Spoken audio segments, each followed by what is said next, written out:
ओम नमो भगवते वासुदेवाय। ओम नमो भगवते वासुदेवाय। ओम नमो भगवते वासुदेवाय।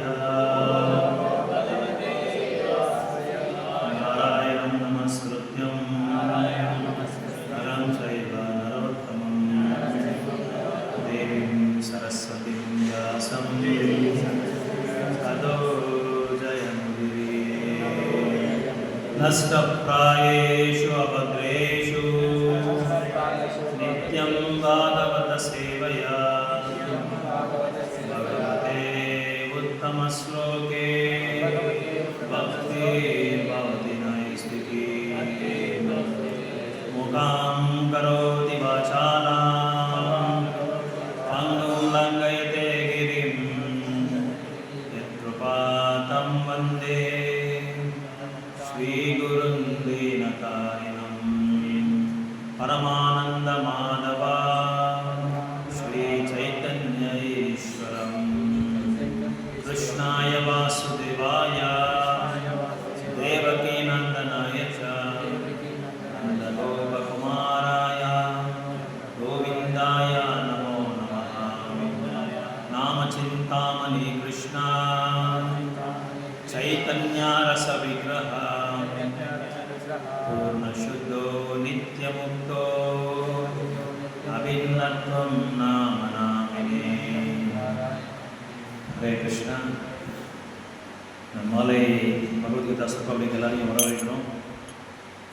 ஸோ கடந்த வாரத்தில் நம்ம பார்த்தது திருதராஷ்டிரர் எந்த அளவுக்கு தன்னோட பையன் மேலே பற்று வளர்த்துருந்தார், அதனால் அவர் அந்த விளைவுகள் எல்லாம் சொல்லி நம்ம எல்லாம் பார்த்தோம். திருதராஷ்டிரோட மனோபாவம் எப்படி இருந்தது, எப்படியெல்லாம் திருதராஷ்டிரர் தான் அடையணுன்றத முயற்சியெல்லாம் பண்ணார். ஸோ இதெல்லாம் நம்ம பார்த்து நிறைய அனாலஜிஸ் எல்லாம் நம்ம பார்த்தோம். நிறைய எக்ஸாம்பிள்ஸ், உதாரணங்கள், நிறைய கம்பேரிசன் இதெல்லாமே நம்ம பார்த்து கடந்த வாரத்தில் நம்ம சர்ச்சை பண்ணோம். அதை பற்றி அது லாஸ்ட்டு நம்ம பார்த்தது பகவத்கீதாவில் ஃபஸ்ட்டு ஸ்லோகா, 1வது அத்தியாயம் 1வது பதம். ஸோ அடுத்த வாரத்துலேருந்து பகவத்கீதை புக்கு நீங்கள் கொண்டு வர வேண்டிய ஒரு அவசியம் இருக்குன்னு நினைக்கிறேன் எல்லாருமே. ஏன்னா ஸ்லோகா படிக்க வைக்கலாம்னு சொல்லிட்டு ஒரு பிளான் பண்ணியிருக்காங்க. எல்லாரையும் ஸ்லோகா கோயிலில் படித்தா ரொம்ப ரொம்ப பவித்திரம்னு சொல்லி சொல்லுவாங்க. அதே மாதிரி வீட்டில் படித்தா இன்னும் பவித்திரம், வீடு எல்லாமே கிருஷ்ணமயம் ஆகிடும்னு சொல்லி சொல்லுவாங்க. ஏன்னா பகவான் கிருஷ்ணருக்கும் அவரோட காவியத்துக்கும் எந்த விதமான வேறுபாடு கிடையாது. அதனால் இருக்கிறவங்க ஒரு சின்ன பேக் வச்சுக்கோங்க. எப்படி நம்ம ஸ்கூலுக்கு போகும்போது, காலேஜுக்கு போகும்போது ஹேண்ட் பேக்கோ இல்லை ஷாப்பிங் போகிற ஹேண்ட் பேக் வைக்கிறோமோ, அந்த மாதிரி ஸ்பிரிச்சுவல் பேக், ஆன்மீகமான பேக் வச்சுக்கிட்டா அதில் நம்மளோட ப்ராப்பர்ட்டி, நம்மளோட ஆஸ்தி, நம்மளோட சொத்து எல்லாமே அதில் வச்சுக்கலாம். உண்மையான சொத்து நம்மளை தேடி வராது. நம்ம சொத்து என்னென்னா நம்ம என்ன சாதனை பண்ணியிருக்கோமோ நம்ம வாழ்க்கையில், அதை மட்டும்தான் நம்மளை தேடி வரும். அதான் நம்ம காப்பாற்றணும். அதனால ஒரு பகவத்கீதா புக்கு பையில், ஒரு ஃபீல் பேக், அப்புறம் ஸ்பெக்ஸ் இருக்கிறவங்க ஸ்பெக்ஸு கொண்டு வாங்க. அதுக்கப்புறம் பென்னு, ஒரு நோட் புக்கு இருந்தால் கூட இன்னொரு ரொம்ப நல்லது. ஏன்னா எங்கள் குருமாராஜ் அப்படி தான் எங்களுக்கு ஆக்னை கொடுத்துருக்காங்க, அப்படி தான் எங்களுக்கு இன்ஸ்ட்ரக்ஷன்ஸ் கொடுத்துருக்காங்க. முக்கியமான பாயிண்ட்ஸ் எல்லாம் எழுதிக்கோங்க. 2 நாளுக்கு ஒரு தடவை, 3 நாளுக்கு ஒரு தடவை நீங்கள் என்ன நீங்கள் கேட்டீங்களோ, என்ன நீங்கள் எழுதிருக்கீங்களோ அதை அப்படியே மெடிடேட் பண்ணுங்கள், அதை அப்படியே தியானம் பண்ணுங்கள். அதாவது எழுத முடியவங்க, படித்தவங்க அதை ஒர்க் பண்ணிக்கலாம். இல்லாதவங்க பகவான் வேறு மாதிரி ஒரு அனுபவம் கொடுப்பார். அவங்களுக்கு ஞாபக சக்தி ஜாஸ்தியாக இருக்குது. அதனால தான் பகவான் அவங்களுக்கு கூட அந்த அறிவை கொடுத்துருவாங்க. எப்படி பகவான் நம்ம செயலாற்றமோ, பகவான்கிட்ட எப்படி சேவை செய்கிறோமோ அதுக்கு தகுந்த மாதிரி பகவான் கூட நம்மளுக்கு ரெஸ்பான்ஸ் கொடுப்பாரு. அது கிருஷ்ணரே சொல்லியிருக்காரு கீதையில், ஏ யதாமாம் பிரபத்தியந்தே தாம் ஸ்ததைவ பஜாமியகம் மமா வர்த்தமான வர்த்தந்தே ஓ மனுஷ பார்த்தா. நீங்கள் எவ்வளோ சதவீதம் எனக்கு சரணடைகிறீங்களோ அந்த சதவீதம், அந்த பர்சன்டேஜ் நானும் உங்களுக்கு அருள் கொடுத்துட்டு இருக்கேன்னு சொல்லி சொல்கிறாங்க. அதனால நம்ம கோயிலே நிறைய பக்தர்களை பார்க்கலாம். Tremendous miracles. எப்போல்லாம் நான் ரமேஷ் பிரபு பார்க்குறோம் அன்றைக்கி உண்மையாக அவர் முன்னாடி சொல்கிறதே கிடையாது. ஃபஸ்ட் டைம் நான் வந்து நிமாய் ஸ்கூலில் ஜென்மாஷ்டமி பண்ணும்போது நம்ம நீலமாதவ பிரபு அழைச்சிட்டு வந்தேன். கோபிகிட்ட நான் சொன்னேன், யாராவது முதல் அப்படிங்கிற பண்ணுவாங்க, அழைச்சிட்டு வாங்க. அந்த டைமில் எனக்கு என்னென்னா, யாராவது கீர்த்தன் பண்ணும்போது எப்படின்னா, நாங்கள் எங்களோட பழக்க வழக்கம் எப்படின்னா, யார் வந்து கீர்த்தன் லீட் பண்ணுறாங்களோ அவங்க பக்கத்தில் மிருதமா பிளேயர் இருக்கணும், அவங்க பக்கத்தில் கர்த்தா பிளேயர் இருக்கணும். இவர் நீலமாதவ பிரபு வந்து அழைச்சிட்டு வந்தார். ரமேஷ் பிரபு கீழே நின்றுட்டுருக்காரு. நானும் எவ்வளோ தடவை அவங்க சொல்லி பார்த்தேன், பிரபு மேலே வாங்க, பிரபு பிரபு மேலே. எனக்கு தெரியல என்னான்ட்டு. எத்தனையோ தடவை சொன்னேன் ரமேஷ் பிரபு, ஆனால் அவர் வரல. அப்புறமா வந்து ஏதோ ஒரு சின்ன ஒரு அடையாளம் வச்சுட்டு மேலே ஸ்டேஜ் மேலே வந்தார். அப்புறம் தான் நான் பக்தர்களை கேட்டேன், பிரபுவை கேட்டேன், நீலமாதவ பிரபுவை கேட்டேன், இந்த மாதிரி. அப்போ தான் நான் பண்ணது பெரிய மிஸ்டேக் பண்ணிட்டேன் அப்படின்னு சொல்லி. அன்னிலேருந்து இன்னி வரைக்கும் நான் யோசனை பண்ணிட்டே இருக்கேன். பகவான் வந்து எந்த ஒரு உயர்ந்தமான ஒரு வரத்தை அவங்க கொடுத்துருக்காங்க அப்படின்னா, அந்த ஸ்ரத்தை, அந்த சின்சியாரிட்டி, அந்த சீரியஸ்னஸ்ஸு. உண்மையாக அந்த மாதிரி நிலைமையில் நான் இருந்திருந்தா இந்த படிக்கட்டை நான் ஏறிக்க மாட்டேன். அவ்வளோ பகவான் வந்து பாருங்க, யாராருக்கு எப்படி எப்படி என்னென்ன கொடுக்கணுன்றது அந்தந்த சமயத்தில் அது கரெக்டாக கொடுத்துருவாங்க. அது எப்படி, அது யார் மேலே ஆதாரப்பட்டிருக்குன்னா, அவங்களோட பகவானுக்கு அவங்க எந்த அளவுக்கு வந்து அன்பு காட்டுறாங்க பகவானுக்கு, அந்த அன்புக்கு தகுந்த மாதிரி பரிசாக கொடுத்துருவாங்க. இன்னைக்கு கிளாஸில் கூட நான் சொல்லணும்னு வந்தேன்.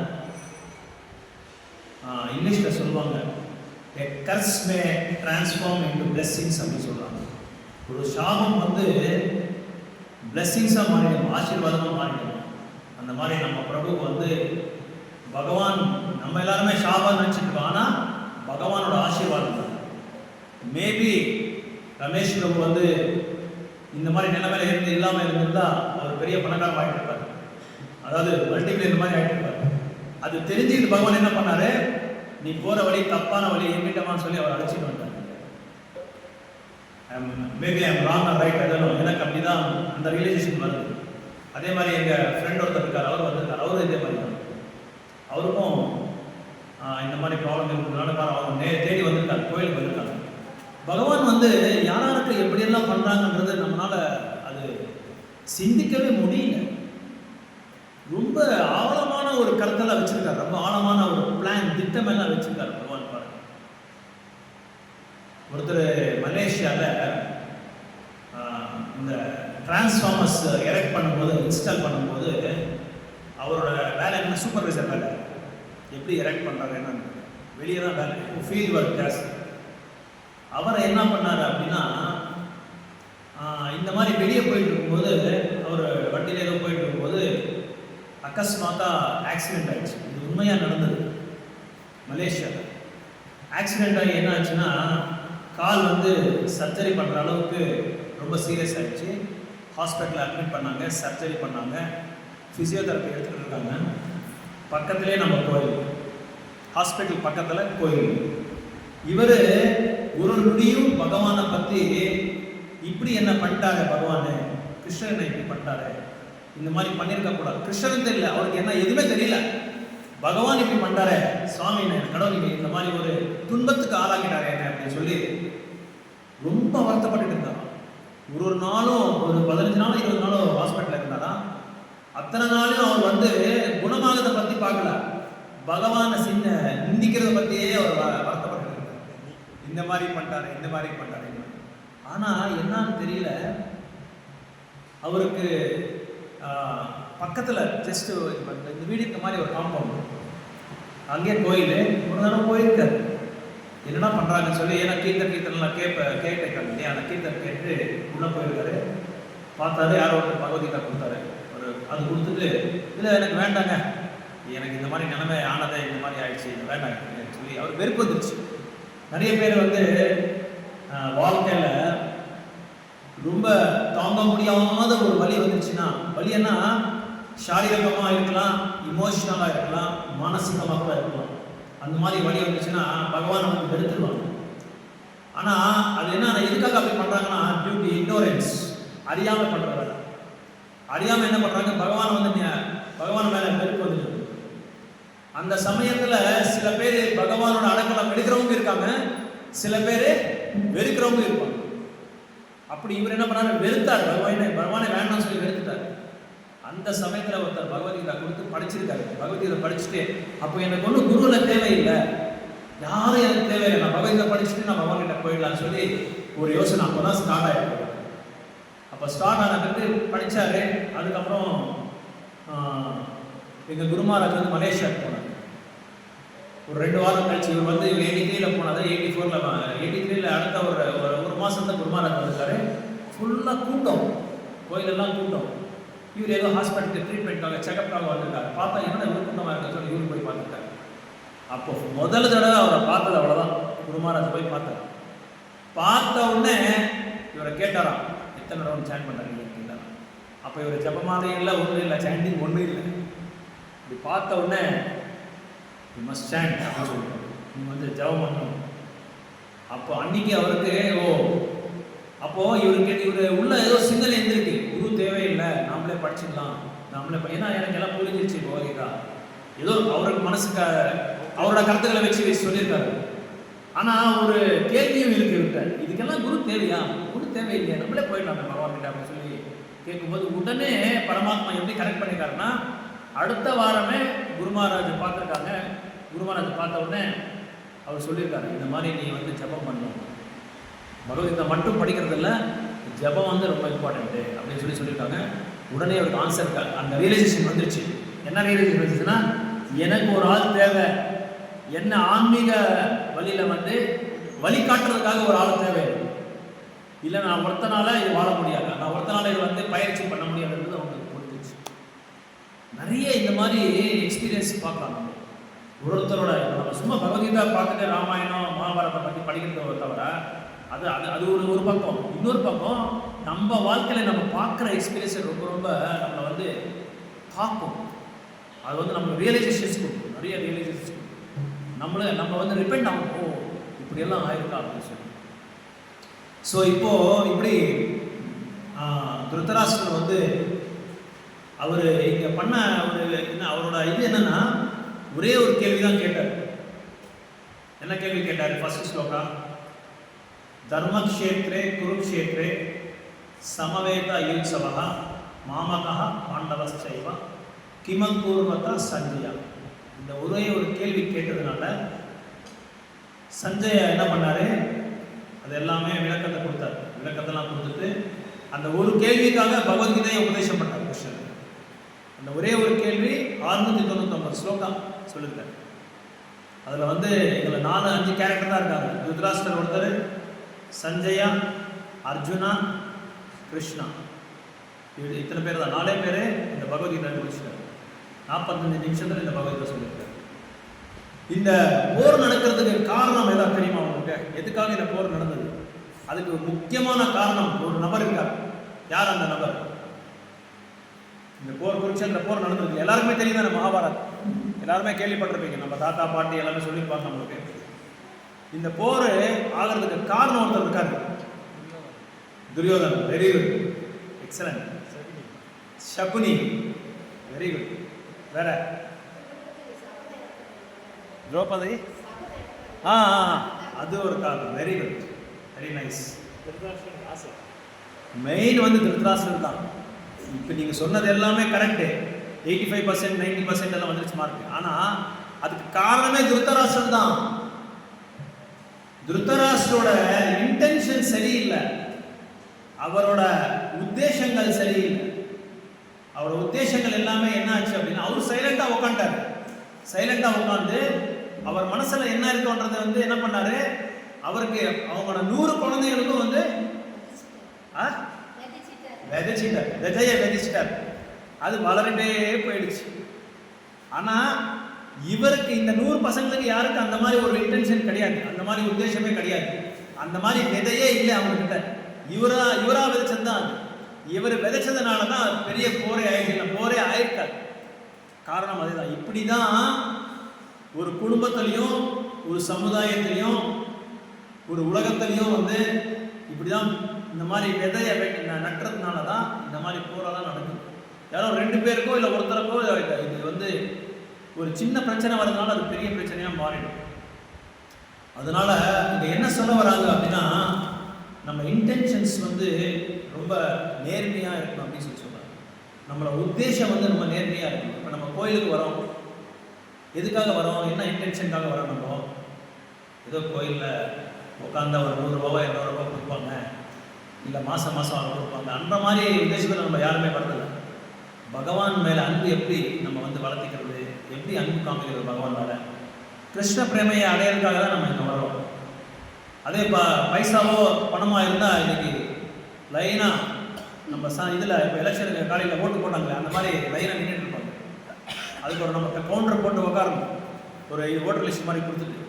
ஆனால் அதுக்காக இங்கே வரல. அதனால தான் பிரபுபாதர் அடிக்கடி ஒரு எக்ஸாம்பிள் சொல்வார். தங்க கடையில் வந்து எப்பவுமே கூட்டம் இருக்காது, ஒரே ஒரு நாள் தான் கூட்டம் இருக்கும். இன்னைக்கு அக்ஷய திருப்தியா, அன்றைக்கி மட்டும் தான் கூட்டம் இருக்கும்.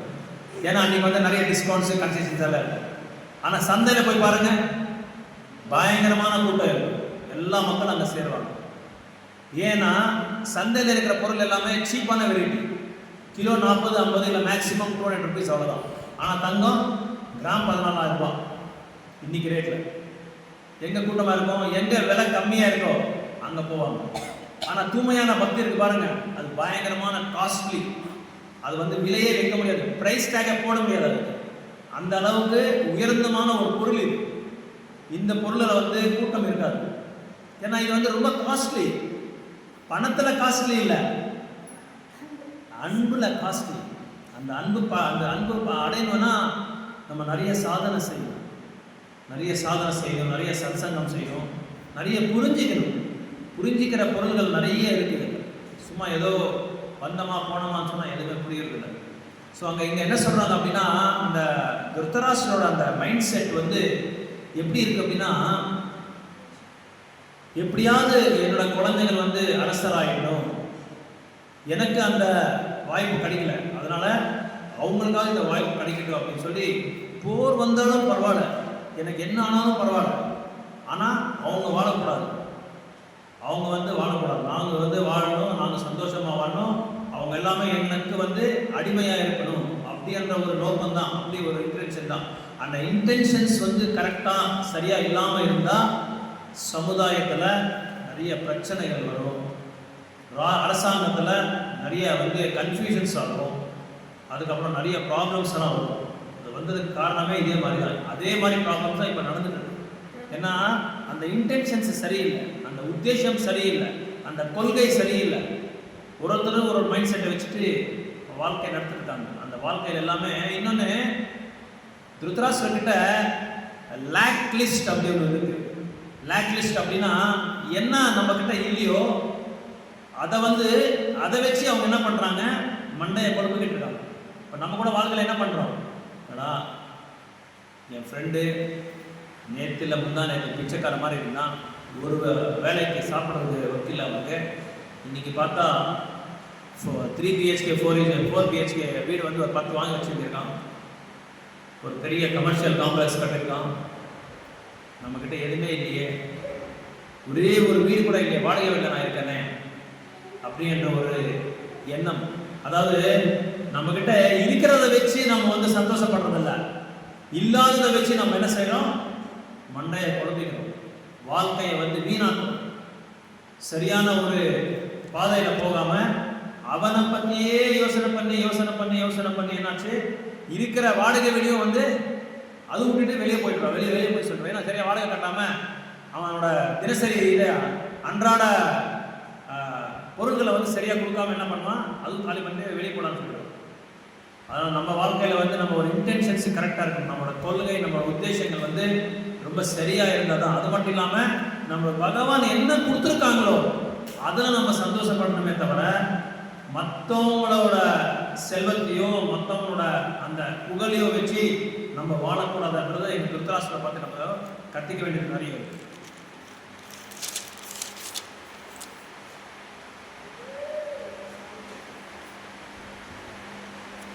இன்னொன்று பாகவதம்ல என்ன சொல்கிறாங்க அப்படின்னா, இந்த திருத்தராஷ்டிரரை வச்சு நம்ம இன்னொன்று கற்றுக்க வேண்டிய ஒரு பாடம் என்னன்னா, ஐ, மீ அண்ட் மைண்ட், நான், எனது, என்னோடது. இதனால தான் போர் வந்தது காரணமே இதனால தான். இப்போ உலகத்தில் நடக்கிற போரும் அப்படிதான். நான், எனது, என்னோடது, இதை 3 வச்சு தான் உலகத்தில் நிறைய பிரச்சனை நடந்து ஓடிட்டு இருக்கு. இந்த பிரச்சனைனால தான் உலகத்தில் எல்லாருக்குமே கன்ஃபியூஷன்ஸு, எல்லாருக்குமே ப்ராப்ளம்ஸு, எல்லாருக்கும் சண்டை, சச்சரவு, மிஸ் அண்டர்ஸ்டாண்டிங்கு, இதெல்லாமே நடக்கிறதுக்கு காரணம் தான். இது 3 வேர்டு தான். இந்த 3 பதம் வந்து உலகத்தையே வந்து ஆட வைக்குது. நம்ம அது வீட்லேயும் பார்க்கலாம், வெளியே சமுதாயத்திலையும் பார்க்கலாம், அப்புறம் நாட்டிலையும் பார்க்கலாம், உலகத்திலையும் நம்ம பார்க்கலாம். நான், எந்து, என்னோடது. நான் தான் பாஸ், நான் தான் என்னோட கண்ட்ரோல் தான் இருக்குது. எல்லாமே என்னோட தான். இந்த உலகமே வந்து என்னோட தான் அப்படின்ற ஒரு நோக்கத்தில் தான் நம்ம இங்கே வெளியே வரோம். ஆன்மீக உலகத்திலேருந்து நம்ம இருந்தது இந்த வெளியே உலகத்துக்கு வந்த காரணமே அதேனால தான். அதனால தான் நம்ம வந்து இந்த பிறப்பை எடுத்திருக்கோம். அதுதான் அப்ராராப்த கர்மா அப்படின்னு சொல்கிறாங்க. இதுக்கு அப்ராராப்தா, பிராராப்த கர்மா, அப்ராராப்த கர்மா, 2 கர்மா இருக்கு. இப்போ நம்ம இந்த உடல் எடுத்திருக்கிறதே வந்து பிராராப்த கர்மா அனுபவிச்சுட்டு இருக்கோம். அப்ராராப்த கர்மானா இனிமேல் வரப்போகிறது வந்து நம்ம அனுபவிக்க போகிறோம். அந்த அப்ராராப்தா. வீட்டில் கூட திட்டுவாங்க இல்லையா, ரொம்ப ஏதாவது கலாட்டா செஞ்சுருந்தா பசங்களை இந்த கன்னடாவில் சொல்லுவாங்க, ಯಾವ பிராராப்தா அப்பா இவனும் சொல்லி திட்டுவாங்க. இவன் அப்போ இவனுக்கு போய் நான் இதாகிட்டானே, அம்மா ஆகிட்டானே, அப்பா ஆகிட்டானே சொல்லி நல்லா திட்டுவாங்க. அது உண்மை. ஸோ நம்ம செஞ்ச செயல்களுக்கு ஆதாரப்பட்டு தான் அதெல்லாம் அந்த பிராராப்த கர்மா, அப்ராராப்த கர்மா எல்லாமே வருது. ஸோ அதனால் இங்கே ஐ, மீ அண்ட் மை, நான், எது, என்னோடது.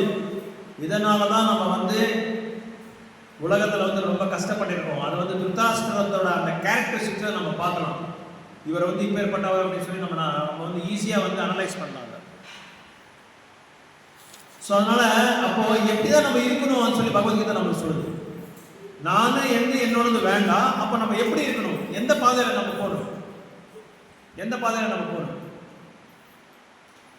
இப்போ நீங்கள் சொல்கிறீங்க பகவத்கீதையில் சொல்கிறாங்கன்னு சொல்கிறீங்க, கிருஷ்ணன் சொல்லியிருக்காரு எந்து என்னோடது அப்படின்னு சொல்லி இருக்கக்கூடாது. ஓகே, ரைட், ஒத்துக்கிறேன், வேண்டாம். அப்போ எந்த பாதையில் நம்ம போகலாம்? கிருஷ்ணரை மையமாக வச்சுட்டு போகணும். எல்லாமே பகவான், கரெக்ட். உண்மைதானே அது? இப்போ இந்த படைப்பில் இருக்கிற ஒரு பொருளும், ஒரு பூமியும், ஒரு பஞ்சபூதங்கள் எல்லாமே அவரோடது தான். அவரது நம்ம என்ன செஞ்சுருக்கோம், நம்ம பயன்படுத்திக்கிட்டு இருக்கோம். அவருக்கு கிருத்தஜ்ஞதை, கிராட்டிடியூட் ஃபார் அவருக்கு வந்து இது செலுத்தாம நன்றி செலுத்தாமையே நம்ம என்ன செய்யறோம், எல்லாமே பயன்படுத்திக்கிட்டு இருக்கோம். தண்ணியை பயன்படுத்துகிறோம், உட்காந்துருக்கிற பூமியை பயன்படுத்துகிறோம். இப்போ அந்த காற்று எங்கேருந்து வருது? அது பகவானோட தான். வெயிலாக இருக்கு, ரொம்ப உஷ்ணமாக இருக்கு, நம்மளுக்கு ஏசி வேணும், ஃபேன் வேணும், எல்லாமே வேணும். அந்த பவர் எங்கேருந்து வருது? பகவானோட தண்ணியிலேருந்து தான் எக்ஸ்ட்ராக்ட் பண்ணுறாங்க. அது எல்லாமே பகவானுக்கு சார்ந்தது தான். ஆனால் நம்ம என்ன செய்யறோம், ஈஷோபனிஷத்தை சொல்றாங்க, ஈஷாவசியம் இதம் சர்வம் அப்படின்னு சொல்றாங்க.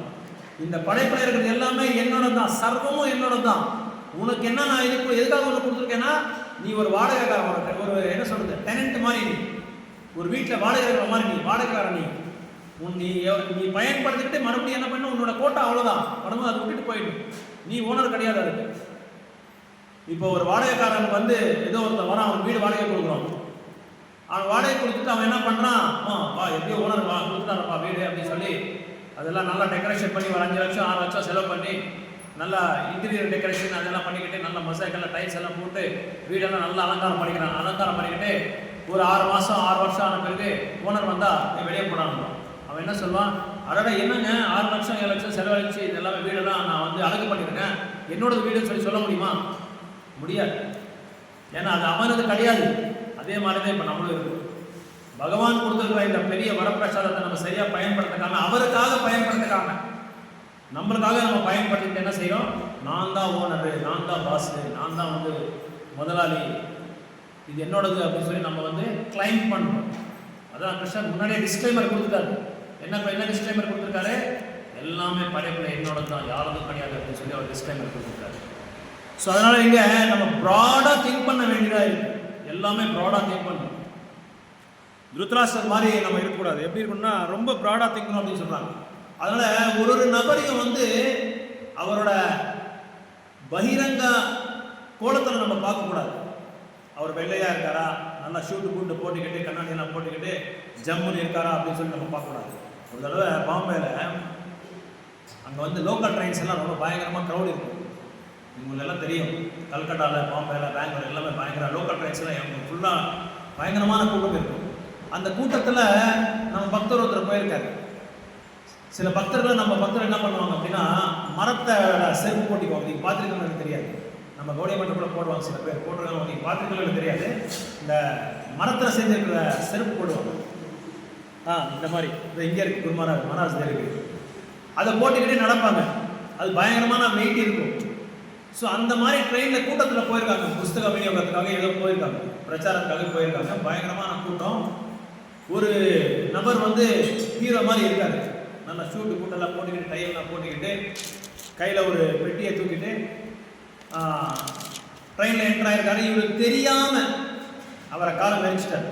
தெரியாமல் காலை மெரிச்ச உடனே வேணும்னு இவர் பண்ணல, அதை மெரிச்ச உடனே பயங்கரமாக கெட்ட வார்த்தைலாம் திட்டுறாங்க. ஆனால் பார்க்குறதுக்கு ஜென்டில்மேனாக இருக்கான், பார்க்கறதுக்கு ஜென்டில்மேனாக இருக்கான், நிறைய அறிவாளி மாதிரி இருக்கிறான், நிறைய படித்த மாதிரி இருக்கான். பேசுகிற வார்த்தைகள் எல்லாமே லோக்கல் பக்கா லாங்குவேஜ் அந்த மாதிரி பேசிட்டு இவர் ஷாக் ஆகிட்டாரு.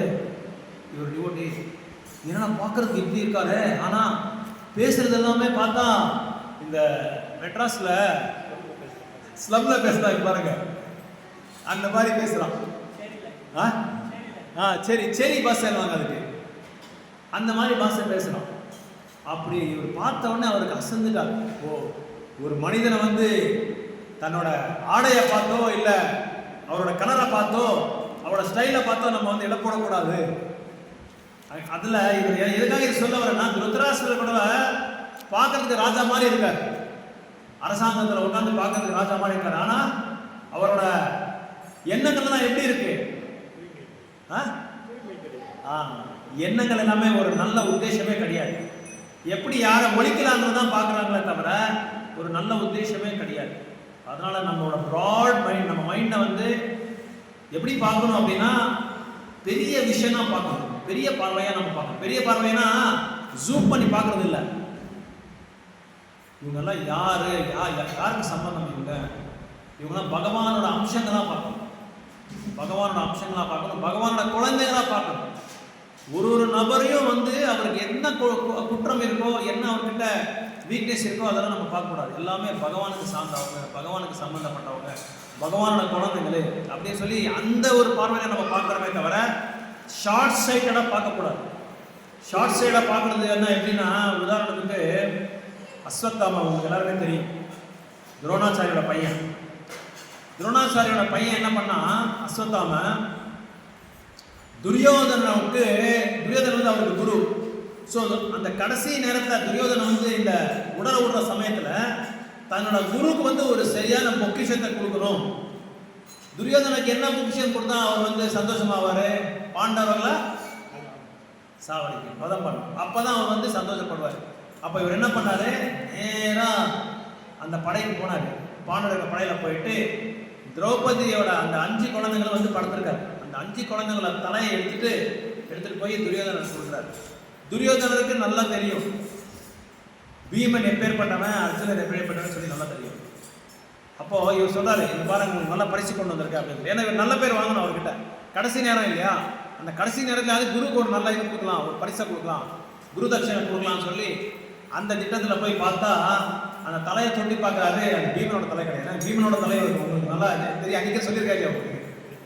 திரௌபதி ஒரு தடவை குந்தி தேவி பீமனை வந்து சுமத்துட்டு இருக்கும்போது தெரியாமல் ஸ்லிப் ஆகிட்டார். பீமன் கீழே விழுந்துட்டார். விழுந்தவுடனே ஒரு பெரிய கல்லு மேலே அந்த தலை போய் டான்னு போய் இடிக்குது. இடித்த உடனே பீமனோட தலை என்னாச்சு? பீமனோட தலை ஒன்றால கல்லு உடைஞ்சிடுச்சு. அதில் இதெல்லாமே தெரியும் யாருக்கு? துரியோதனன் நல்லா தெரியும். அப்போ தொட்டு பார்க்குறாங்க, அட அறிவி கெட்டவனே, உன்னெல்லாம் நான் சீடராக நான் ஏற்றிக்கிட்டேன் பாரு, உன்னை என்ன பண்ணுறதே எனக்கு புரியவே இல்லை அப்படின்னு சொல்லி நல்லா அஸ்வத்தாமனை திட்டுறாரு. இது தெரிஞ்ச பாண்டவர்கள் என்ன பண்ணுறாரு, அர்ஜுனர் வந்து அவரை துரத்திக்கிட்டே வராரு. கிருஷ்ணர் அவர் ரதத்தில் உட்காந்துருக்காரு, அர்ஜுனர் துரத்திட்டு வராரு அஸ்வத்தாமனை துரத்திட்டு போகும்போது இவர் ஓடுறாரு. இவர் தெரிஞ்சிருச்சு அர்ஜுனர் என்ன என்ன கொல்ல வராரு, அந்த பகையை வந்து இது பண்ணுறதுக்காக வராரு அப்படின்னு சொல்லி ஓடுறாரு, ஓட முடியல. அப்போ என்ன பண்ணார் அப்படின்னா, தன்னோட தந்தை வந்து என்ன பண்ணார் அப்படின்னா, இந்த பிரம்மாஸ்திரத்தை அவருக்கு கொடுத்துருக்காரு. எப்படி அவர் வாங்கினார் பிரம்மாஸ்திரத்தை அப்படின்னா, அப்பாவுக்கு வந்து நல்லா தெரியும் தன்னோட பையனுக்கு வந்து அது வாங்குற தகுதி அவருக்கு இல்லைன்னு சொல்லி நல்லா தெரியும். எது வாங்குற தகுதி இல்லை, பிரம்மாஸ்திரத்தை வாங்குற தகுதி இவனுக்கு இல்லை. இவர் வந்து பிராமணர் கிடையாது, பிராமணருக்கு பந்து. பிராமணாக்கும் பிராமண பந்துக்கும் வந்து வித்தியாசம் இருக்கு. பிராமணா அப்படின்னா 9 குணங்கள் யார் அடைஞ்சிருக்காங்களோ அவங்க தான் உண்மையான பிராமணா. சமோ தமோ தபோ சௌச்சம் சாந்தி அர்ஜவமேவச்சா ஞானம் விஞ்ஞானம் ஆஸ்திகம் பிரம்ம கர்ம சமத்பவம் அப்படின்னு சொல்லி சொல்றாங்க. அப்படின்னா அந்த 9 குணங்கள் யாருக்கு இருக்கோ அவங்க மட்டும்தான் பிராமணர். ஒரு பிராமண ஜாத்தியில வந்து பிறப்பெடுத்தா பிராமணர் ஆக முடியாது. பிராமணர் ஆகணும்னா அந்த பிராமணோட தகுதி இருந்தால் தான் பிராமணர் ஆக முடியும். அதனாலதான் கிருஷ்ணர் இன்னொன்று ஸ்லோகா சொல்றாரு கீதையில, சாத்துர்வர்ணம் மாயா சிஸ்டம் குணகர்ம விபாக செய்ய அப்படின்னு சொல்லியிருக்காரு. நீ பிராமணரோட வீட்டில் பிறந்துட்டா நீ பிராமணர் ஆக மாட்ட. நீ டாக்டர் வீட்டில் பிறந்தா நீ டாக்டர் ஆக மாட்ட. நீ வக்கீல் வீட்டில் பிறந்தா நீ வக்கீல் ஆக மாட்ட. அதே மாதிரி ஐஏஎஸ் கலெக்டர் வீட்டில் நீ பிறந்தா நீ ஐஏஎஸ் கலெக்டர் ஆக மாட்ட. அதுக்கு உண்டான தகுதி இருந்தால் தான் நீ ஆக முடியும். ஆனால் அஸ்வத்தாமருக்கு அந்த தகுதியே இல்லை, பிராமணனோட தகுதி இல்லை. ஆனால் வலுக்கட்டாயமாக அப்பா கிட்ட வாங்கினார். இவருக்கு தெரியும், இவருக்கு துரோணாச்சாரியருக்கு நல்லா தெரியும், இது கொடுத்தா இவன் வந்து துர்விநியோகம் பண்ணிக்கிறான் அப்படின்னு சொல்லி நல்லா தெரியும். ஆனால் என்ன பண்ணா, வேற வழி இல்லாமல் கொடுத்துட்டான். பையன் இல்லையா பற்று, அதனால கொடுத்துட்டான். வாபஸ் எடுத்துருக்காரு. அப்புறம் என்ன பண்ணா, அர்ஜுனர் இவரை துரத்திட்டு வராரு அப்படின்னு சொல்லி வேற வழி இல்லைன்னு சொல்லி என்ன பண்ணா, பிராட் மைண்டா யோசனை பண்ணல, எல்லா கோணத்திலையும் வந்து யோசனை பண்ணல. அந்த பிரம்மாஸ்திரம் விட்டா அந்த இருக்கிற பகுதியில் இருக்கிற எல்லாருமே அழிஞ்சிருவாரு, எல்லாருக்குமே டேமேஜ் ஆகிடும். இதை வந்து யோசனை பண்ணாம தன்னோட தற்காப்புக்காக எதை வேணாலும் பண்றதுக்கு ரெடி ஆயிட்டான். யாரே அஸ்வத்தாம. அதே அர்ஜுனர் என்ன பண்ணாரு, இந்த மாதிரி ஒரு சூழ்நிலை, இந்த மாதிரி ஒரு சிச்சுவேஷன்ல என்ன பண்ணாங்க பாண்டவர்களே, எப்பொழுதுமே பகவானோட அடைக்கலம் எடுத்தார். இப்போ அஜ்ஞாதவாசத்தில் இருந்தார் பாருங்க பாண்டவர்களே, எந்நேரமும் பகவானோட நாமத்திலையும் பகவானோட சிந்தனையிலையும் அவர் மேலேயே தியானம் பண்ணிட்டே இருக்கிறதுனால தான் அவருக்கு எந்த விதமான பிரச்சனை வந்தாலும், எந்த விதமான ப்ராப்ளம்ஸ் வந்தாலும் அவர் தைரியமாக ஃபேஸ் பண்ணுற அளவுக்கு பகவான் அவங்களுக்கு அருள் கொடுத்தார். ஆனால் அஸ்வத்தாமனுக்கு அந்த இது வரல, அந்த சிந்தனையே வரல. அதனால என்ன ஆச்சுன்னா, அந்த பிரம்மாஸ்திரத்தை வந்து அவர் பிரயோகம் பண்ணுறதுக்கு ரெடி ஆகிட்டார். அது ஆக்சுவலாக அது பண்ணியிருக்க கூடாது. அவர் என்ன பண்ணாரு, தன்னை பாதுகாப்பு பண்றதுக்காக மற்றவங்களோட உயிர் போனாலும் பரவாயில்ல, மற்றவங்களுக்கு எதானாலும் பரவாயில்ல, அதுக்கு ரெடியா இருக்காரு. இப்போ உலகம் அப்படிதானே இருக்கு. நான் நல்லா இருக்கணும், மற்றவங்க வீணா போனாலும் பரவாயில்ல, என்ன ஆனாலும் பரவாயில்ல, நான் நல்லா இருக்கணும். இங்கே வருது பாருங்க, நானு என்னோடது, நான் நல்லா இருக்கணும், அவ்வளோதான். நிறைய பேர் நீங்கள் பார்த்துருக்கலாம் நம்ம வாழ்க்கையில். வீட்டில் வந்து மாதாஜிஸ் வந்து காலையில் நேரத்தில் கோலம் போடுறதுக்காக கொஞ்சம் எல்லாம் பெருக்குவாங்க, பெருக்கு தண்ணியெல்லாம் போடுவாங்க. போடும்போது யாருமே இல்லாத சமயத்தில் 5 மணிக்கு 5:30 மணிக்கு சில பேர் செஞ்சுருவாங்க, நான் பார்த்துருக்கேன். அப்போ தண்ணியை போட்டு கோலம் போடலாம் போட்டு அந்த குப்பை இருக்கு பாருங்க, அந்த பக்கம் இந்த பாட்டு பக்கத்தில் தரைக்குவாங்க, பக்கத்து வீட்டு பக்கத்தில் தரைக்குவாங்க. அப்போது என்னோட வீடு சுத்தமாக இருக்கும், மற்றவங்க வீடு எப்படி இருந்தாலும் பரவாயில்ல. அங்கேயே ஸ்டார்ட் ஆகுது பாருங்க, ஒரு வீட்டுக்கு வீடு பக்கத்துலேயே நெய்பர்ஸ்லேருந்தே ஸ்டார்ட் ஆகுது. அப்போ இது அங்கேருந்து போக இங்கேருந்து எங்கே போகும், மேலே நாட்டை ஒரு சமுதாயத்துக்கு போகும். அப்படியே உலகம் எல்லாமே அப்படிதான் இருக்கு, உலகம் எல்லாமே அப்படிதான் இருக்கு, குப்பையாக தான் இருக்கு உலகம் எல்லாமே. ஸோ இந்த மாதிரி ஒரு என்ன சொல்றது, மனத்தத்துவம் இந்த மாதிரி இருக்கு யாருக்கு, அஸ்வத்தாமனுக்கும் திருதராஷ்டிரனுக்கும். அதனால திருதராஷ்டிரனுக்கு வந்து அவரு அரண்மனையில் உட்காந்து ரொம்ப ஜாலியாக உட்காந்துருக்காரு. பார்க்கறதுக்கு வந்து அவர் பெரிய ராஜா மாதிரி உட்காந்துருக்காரு, தவிர எப்போ பார்த்தாலும் தலையில கை வச்சுட்டே இருப்பார் அவர். ஏன் சொல்லுங்க பார்க்கலாம், என்ன யோசனை அவருக்கு? அரண்மனை இருக்கு, எல்லா சௌகரியம் இருக்கு, எல்லா வசதியா இருக்கு, லக்ஸூரியஸா இருக்காங்க. இப்படி தட்டினா இந்த பக்கம் 10 பேர், இந்த பக்கம் 10 பேர் வருவாங்க, பின்னாடி 10 பேர் வருவாங்க. அது ஓகே. ஆனா அவங்க என்ன தலைமையில கை வச்சுட்டு இருக்காரு, யாரை பத்தி சிந்திக்கிறாங்க? நீங்க சொல்றது கரெக்ட் தான், நீங்க கரெக்டா ஆன்சர் பண்ணீங்க. யாரை பத்தி சிந்திக்கிறாங்க? பாண்டவர்களை பற்றி சிந்திக்கிறார். கரெக்டாக பாண்டவர்களை பற்றி சிந்திக்கிறார். மாமகா பாண்டவஸ் செய்வா. மாமகானா என்ன? ஃபர்ஸ்ட் ஸ்லோகா பற்றி சொல்லிட்டு இருக்காங்க. என்னோட குழந்தைகள், அதுக்கப்புறம் பாண்டவராஜோட குழந்தைகள் என்ன பண்றாங்க, அந்த போர் குழந்தைகள் என்ன பண்ணிட்டு இருக்காங்க. இவரோட சிந்தனை என்னன்னா, அர்ஜுனர் இருக்கார் பாருங்க. அர்ஜுனர் பயங்கரமான பலசாலி. சிவபெருமாள் கிட்டே அலையன்ஸை வச்சுக்கிட்டு அவர்கிட்ட என்ன என்ன என்ன அடைஞ்சாங்க? பாசுபதி அஸ்திரத்தை வாங்கிட்டாங்க. அப்பேற்பட்ட பெரிய சக்திமான் சிவபெருமான் அவர்கிட்டே வாங்கிட்டாரு. அதுக்கப்புறம் என்ன பண்ணாங்க, ஒரு தடவை இதெல்லாம் நல்ல ஞாபகம் இருக்கு யாருக்கு? துரோணாச்சாரி, இவருக்கு திருதராஷ்டிரருக்கு. அர்ஜுனர் எப்பேற்பட்ட ஒரு பலசாலியா சொல்லி நல்லா தெரியும் அவருக்கு. அதுக்கப்புறம் என்ன பண்ணாங்க அப்படின்னா, என்ன யோசனை பண்றாங்க அப்படின்னா, அது யோசனை பண்ணாங்க. அடுத்தது என்ன யோசனை பண்றாங்க அப்படின்னா, கந்தர்வர் ஒரு தடவை என்ன பண்ணாங்க, துரியோதனரை கட்டி போட்டாங்க. ஏன்னா துரியோதனன் போய் அங்க போய் என்ன பண்றான், அவன் நான் தான் பாசன்றான், நான் தான் பெரிய இந்த ஏரியா ரவுடி மாதிரி, நான் தான் ரவுடின்னு சொல்லி அங்க போய் இந்த ஜலத்துல இந்த குளத்துல நீங்க விளையாடக்கூடாது, என்னோட குளம் இது அப்படின்னு சொல்லி அவங்க ஆள் இருக்கும்போது அவரை வெளியே துரத்துக்கு பாக்குறான். அவங்க யாரு? கந்தர்வாஸ், பெரிய சக்திமான்கள் அவங்க. நீ என்னடா விளையாடுறது, போய் உங்க ராஜ்யத்தை வச்சுக்க போடா அப்படின்னு சொல்லி அவங்க கட்டி போட்டுறாங்க. அப்ப யார் வந்து காப்பாத்துனாங்க? அர்ஜுனர் தான் வந்து காப்பாத்தாரு. ஏன்னா கந்தர்வர்கிட்ட அவங்களால போர் பண்ண முடியல அவரால்.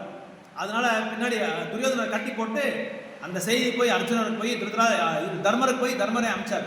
நம்ம 105 பேர் வெளியே உள்ள நம்ம வந்து நிறைய நம்மளுக்குள்ள நிறைய இது இருக்கலாம், பிரச்சனை இருக்கலாம். ஆனால் வெளியேன்னு சொல்லி வந்துட்டா நம்ம 105 பேர். அங்கதான் தர்மரோட குணத்தை நம்ம பார்க்கணும். நம்ம கூட விட்டு கொடுத்துருவோம், நம்ம அண்ணன் தம்பிகளையோ அக்கா தங்கச்சியோ இல்லை மற்றவங்களை விட்டு கொடுத்துருவோம். ஆனால் தர்மர்கிட்ட நம்ம அந்த பாடத்தை நம்ம கற்றுக்கணும். வெளியேன்னு சொல்லி வந்தால் நம்ம 105 பேர் அப்படின்னு சொல்லி சொல்கிறாங்க. உடனே போய் காப்பாற்ற வராங்க. ஸோ இந்தியா தான். ஸோ உடனே அங்கே போய் என்ன பண்ணாரு, துரியோதனரை கந்தர்வர் எல்லாமே தோந்தடிச்சுட்டு இவரை வந்து ரிலீஸ் பண்ணிட்டாரு. அப்போ இதெல்லாம் நல்லா தெரியும் அவருக்கு.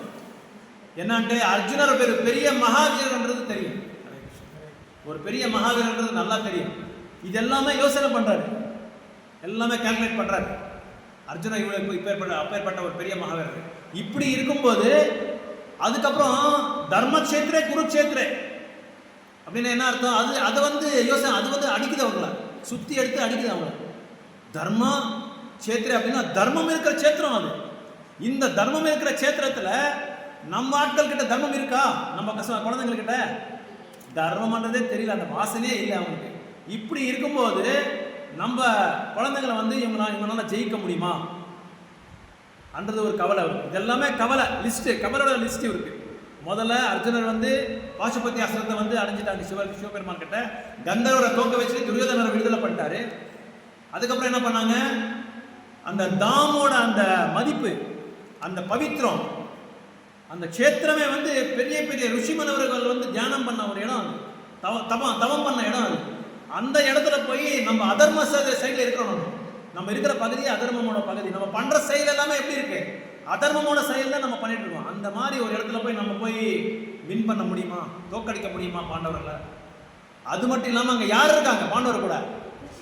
பகவான் கிருஷ்ணர் அவங்க கூட இருக்கிறாங்க. அவங்க இருக்கிற இடத்துல எப்போ இன்னைக்குமே தோல்வியே கிடையாது, வரலாறையே தோல்வி கிடையாது. கிருஷ்ணர் இருக்கிற இடத்துல வரலாறே தோல்வி கிடையாது. அது இதை வச்சு நம்ம என்ன புரிஞ்சுக்கணும்? நம்ம வாழ்க்கையில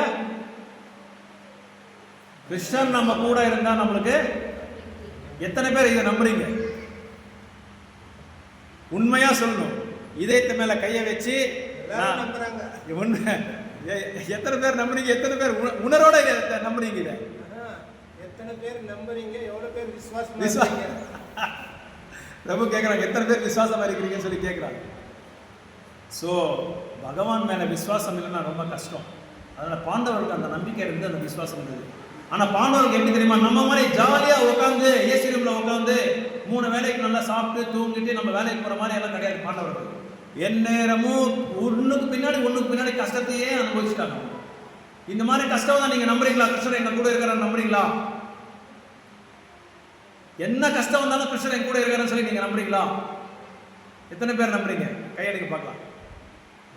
பிரபு எந்த கஷ்டம் வந்தாலும் பரவாயில்ல, ஆகாயமே தலைமையில் வந்தாலும் பரவாயில்ல பிரபு, நான் அவரை நம்புறேன் பிரபு, அவர் தான் என்னோட கடவுள். இது சிக்ஷாஷ்டகம்ல சைத்தன்ய மகாபிரபு சொல்றாங்க, அஸ்லிஷ்ய வாபாதரதம் பிரேஸ்மாம் அதர்சனம் மர்மஹதம் கரோத்துவா யதா ததாவா விததாத் நம்பட்ட மத்தார்பணாத சேவனப்ரா. இந்த சைத்தன்ய மகாபிரபு சொல்றாரு, கிருஷ்ணா என்ன நீ காலில் போட்டு மேய்ச்சா கூட நீயே என்னோட பிராணநாதர் அப்படின்னு சொல்றாரு. அந்த மாதிரி தூயமான பக்தி நம்ம பண்ணும்போது தான் நம்மளுக்கு உண்மையா கிருஷ்ணர் வந்து காட்சியை கொடுப்பார். அப்போ கிருஷ்ணர் எப்படி காட்சி கொடுக்குறாரு அப்படின்னா, நேரா வந்து காட்சி கொடுக்கறது இல்லை. அவரு எதுல வந்து காட்சி கொடுப்பாரு? எந்த உருவத்தில் காட்சி கொடுப்பாரு? அவரு கஷ்டத்துல வந்து கொடுப்பாரு. நேரா வந்து காட்சி கொடுத்தா நமக்கு தாங்க முடியாது. சோ நேரா எப்படி வராரு அப்படின்னா, அவர் நேரா வர மாட்டாரு. கலியுகத்துல எப்படி வருவாரு?